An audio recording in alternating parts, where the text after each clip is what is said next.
శ్రీవారి కారం, శ్రీవారిని ప్రేమించే వారి కోసం. శ్రీవారి spices, chilli, turmeric, coriander powder. శ్రీవారి కారం, శ్రీవారిని ప్రేమించే వారి కోసం. ఎస్, మన తేజస్ కూలింది. అయితే ఇదేం మొదటిసారి కాదు. 2 ఏళ్ల కంటే తక్కువ వ్యవధిలోనే తేజస్ ఫైటర్ జెట్ కూలడం ఇది రెండోసారి. దుబాయ్ ఎయిర్ షోలో కూలడంతోనే ఇంత చర్చ. అసలు తేజస్ ఎలా కూలింది? విన్యాసాలు చేస్తుండగానే ఉన్నట్టుండి ఎలా నేలని ఢీకొట్టింది? ఇది పైలట్ తప్పిదమా, ఫైటర్ జెట్లో ఉన్న లోపమా? ఈ తేజస్ క్రాష్ గురించి ఇండియన్ ఎయిర్ ఫోర్స్ టెన్షన్ పడాల్సినంత అవసరముందా?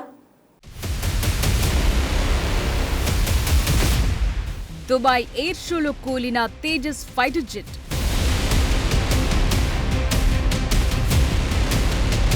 ఒక్కసారిగా తేజస్ యుద్ధ విమానాలపై డిబేట్.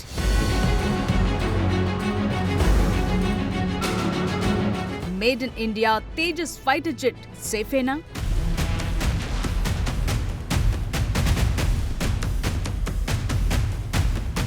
ఇండియన్ ఎయిర్ ఫోర్స్ కి చెందిన స్వదేశీ యుద్ధ విమానం తేజస్ దుబాయ్ ఎయిర్ షోలో కూలిపోవటం దేశవ్యాప్తంగా హాట్ టాపిక్ గా మారింది. 2 ఏళ్ల కంటే తక్కువ వ్యవధిలో తేజస్ కూలిపోవటం ఇది రెండోసారి. దాంతో ఈ లైట్ కంబాట్ ఫైటర్ జెట్ సామర్థ్యం, భవిష్యత్పై అనేక ప్రశ్నలు తలెత్తుతున్నాయి. దీనికి కారణాలు ఏవై ఉండొచ్చనే చర్చ కూడా ఇప్పుడు మొదలైంది. దుబాయ్ లో ఇంటర్నేషనల్ ఎయిర్ షోలో విన్యాసాలు చేస్తుండగా ఈ ప్రమాదం జరిగింది. ఈ దుర్ఘటనలో పైలట్, వింగ్ కమాండర్ నమాంచు సయాల్ కూడా మృతి చెందినట్లు భారత వాయుసేన ప్రకటించింది. ప్రమాదానికి దారితీసిన కారణాలు పూర్తిస్థాయి విచారణ తరువాతే తెలుస్తాయని స్పష్టం చేసింది. ఇందుకోసం Indian air force court of ఎంక్వైరీని నియమించింది.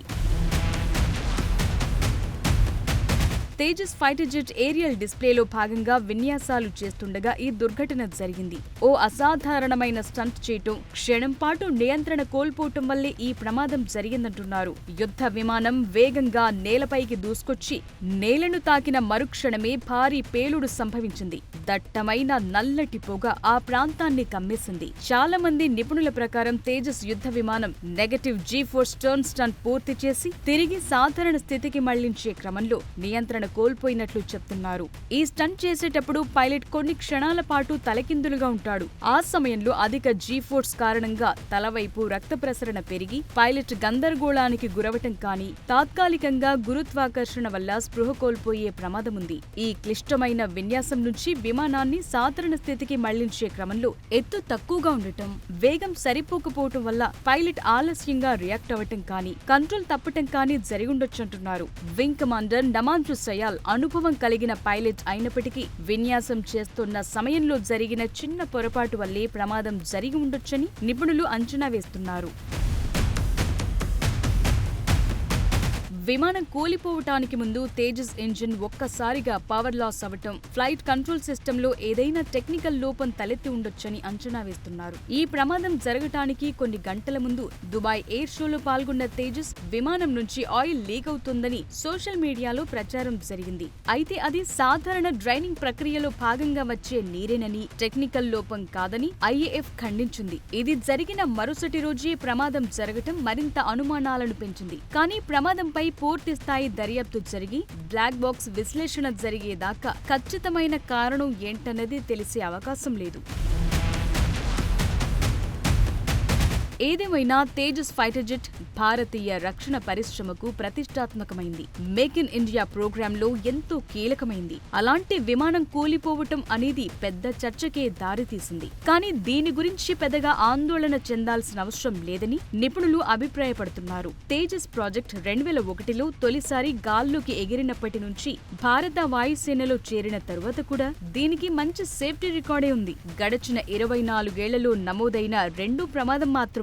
ప్రపంచ వ్యాప్తంగా ఏ దేశ ఎయిర్ ఫోర్స్ లోనైనా ట్రైనింగ్, ఏరియల్ డిస్ప్లేల సమయంలో ఆధునిక యుద్ధ విమానాలు కూలిపోవటం అనేది సాధారణ విషయమే. ఎందుకంటే MiG-21, సుఖోయ్ లాంటి ఓల్డ్ జనరేషన్ జెట్స్ తో పోలిస్తే తేజస్ సేఫ్టీ రికార్డ్ ఎంతో మెరుగ్గా ఉంది. అయితే ఇంటర్నేషనల్ ఎయిర్ షోలో విదేశీ కొనుగోలుదారుల సమక్షంలో ప్రమాదం జరగటం అనేది తేజస్ ఎగుమతి అవకాశాలపై తాత్కాలికంగా ప్రతికూల ప్రభావం చూపే అవకాశం ఉంది. ప్రమాదానికి గల సరైన కారణాన్ని గుర్తించి భవిష్యత్తులో మరోసారి ఇలాంటి ప్రమాదాలు జరగకుండా చర్యలు తీసుకోవాల్సిన అవసరం ఉంది.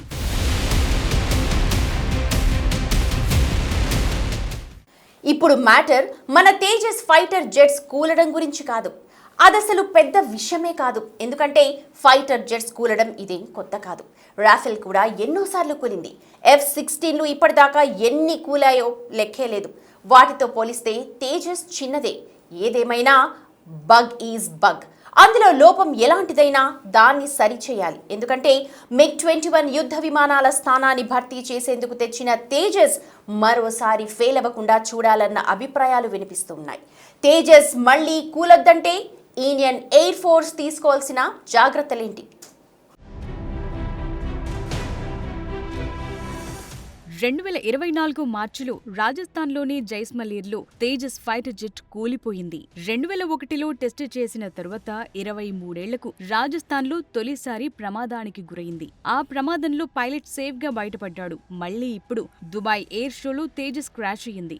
24 ఏళ్లలో కేవలం 2 సార్లు మాత్రమే తేజస్ కుప్పకూలింది. దీనికి ఇండియన్ ఎయిర్ ఫోర్స్ లో మంచి సేఫ్టీ రికార్డుంది. హిందుస్థాన్ ఏరోనాటిక్స్ లిమిటెడ్ తయారు చేసిన ఈ LCA తేజస్ తమిళనాడులోని సూలూరు స్క్వాడ్రన్ కు చెందింది. 2016 నుంచి సర్వీస్లో ఉంది. ఇటీవలి కాలంలో MiG-21 విమానాలను తొలగించిన తరువాత తేజస్ ను ఎయిర్ ఫోర్స్ తమ తదుపరి ప్రధాన యుద్ధ విమానంగా భావిస్తోంది. తేజస్ విమానాన్ని వేగంగా దిశను మార్చుకునేలా డిజైన్ చేశారు. అందువల్ల దాని రూపకల్పన స్వతహాగా అస్థిరంగా ఉంటుంది. దీని కారణంగానే తీవ్రమైన నెగటివ్ జీ లాంటి విన్యాసాల సమయంలో నియంత్రణ కోల్పోయే అవకాశముంది. దాన్ని కంట్రోల్ చేయడానికి అత్యాధునిక ఫ్లై బై వైర్ వ్యవస్థను దీంట్లో అమర్చారు. IAF ప్రస్తుతం Tejas MK-1 light combat air craft ని ఉపయోగిస్తోంది.